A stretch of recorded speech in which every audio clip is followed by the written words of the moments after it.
آیت اللہ شمس الدین اپنی کتاب روزگاران میں استغاثے کا واقعہ بیان کرتے ہیں، عزیزان محترم، بیان کرتے ہیں کہ یزد کے ایک بہت بڑے عالم دین تھے جو کربلا میں رہتے تھے. وہ کہتے ہیں کہ میرا جو ہے وہ ایک رشتہ دار تھا، میرے چچا کا بیٹا شیخ علی، وہ خود یزد کا عالم دین تھا. اس زمانے میں لوگ ٹریول جب کرتے تھے، حج پہ جاتے تھے تو مختلف جگہوں سے ہوتے ہوئے جاتے تھے. تو کہتا ہے وہ یہاں آیا اور ہم نے کربلا سے اس کو خدا حافظ کیا. کافی عرصہ گزر گیا، کاروان واپس نہیں آیا. میں پریشان. جب کاروان واپس آیا تو میں نے کہا کہ وہ کہاں ہے؟ کہا کہ ہم نے وہ آخری دن ایک دن زیارت پہ گیا کعبہ کا طواف کرنے، ہم نے اس کا بہت انتظار کیا، ہم دیکھتے رہے مگر وہ واپس نہیں آیا.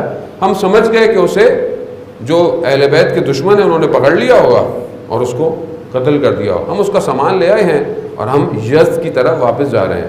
میں بڑا پریشان. کافی عرصہ گزر گیا. میں نے ایک دن دیکھا کہ میرا دروازہ کھٹکھٹایا جا رہا ہے. جیسے ہی دروازہ میں نے کھولا تو میرا وہ رشتہ دار، وہ عالم دین باہر کھڑا ہوا. میں نے کہا تم یہاں کہاں سے آ گئے؟ تم تو مکہ میں کھو گئے تھے. کہا نہیں، میں مکہ سے نہیں، میں یزد سے آ رہا ہوں. کہا تو یزد سے کیسے آ رہے ہو؟ تمہیں تو مکہ سے آنا تھا.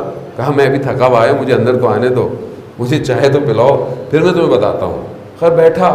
جب وہ تھوڑی تھکاوٹ دور ہوئی تو اس نے بتایا کہ میں آخری طواف کرنے اور حرم میں نماز پڑھنے گیا، واپس آ رہا تھا تو مجھے ایک شخص بڑی بڑی مونچھیں اور داڑھی بھی نہیں ہے مجھے ملا اور کہا کہ شیخ علی تم یزدی؟ کہتا ہاں.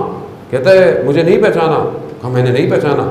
کہا نہیں میں تمہارا جاننے والا ہوں. کہا مجھے زبردستی اپنے گھر لے گیا. میں نے کہا مجھے واپس جانا. کہہ رہا نہیں مجھے کھانا کھلایا، نماز پڑھی.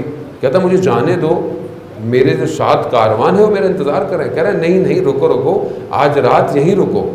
خلاصہ مجھے زبردستی اس نے روکا. پھر میں نے دیکھا کچھ لوگ آئے جو شیعوں کے خلاف باتیں کر رہے ہیں کہ شیعہ ایسے کرتے ہیں، شیعہ ایسے کرتے ہیں. تو میں سمجھ گیا کہ یہ لوگ دوسرے ہیں. تو کہا کہ یہ بھی ان میں سے ایک شیعہ ہے اور آج ہم اس کو بھی قتل کریں گے. تو اس نے کہا کہ تو اس شخص نے مجھے کہا تم نے مجھے پہچانا نہیں، میں یزد میں تمہارے مدرسے کے برابر میں رہتا تھا، میں دوسرے صوبے کا تھا، لیکن میں نے تقیہ کیا ہوا تھا کہ میں شیعہ نہیں ہوں. تو آج ہم تمہیں بھی قتل کریں گے. اب وہ پلاننگ کرنے لگے مجھے قتل کیسے کریں. تو میں نے انہیں کہا کہ مجھے جانے دو. کہا نہیں آج جانے نہیں دیں گے. تو میں نے اچھا مجھے 2 رکعت نماز پڑھنے دو. کہا کہ پڑھ لو. کہا میں یہاں نہیں پڑھ سکتا، مجھے صحن میں پڑھنے دو تاکہ میں خلوص اور اخلاص کے ساتھ پڑھوں. کہا میں نے 2 رکعت نماز استغاثہ حضرت زہرا پڑھی اور سجدے کے اندر 410 دفعہ یا مولاتی یا فاطمہ تو غیثینی، اے میری مولا، اے میری آقا، اے میری سید، بی بی میری مدد کرے. بی بی یہ میں نہیں چاہتا کہ یہ آپ کے دشمن مجھے اس طرح یہاں پر ختم کر دیں. کہا بس میں نے نماز پڑھی تو مجھے اچانک سے خیال آیا کہ میں چھت پہ چلا جاؤں اور چھت سے کود جاؤں. مولا نے میری سن لی تو مولا مجھے اپنے ہاتھوں میں لے لیں گے اور میں گرنے سے بچ جاؤں گا اور میں فرار کروں گا.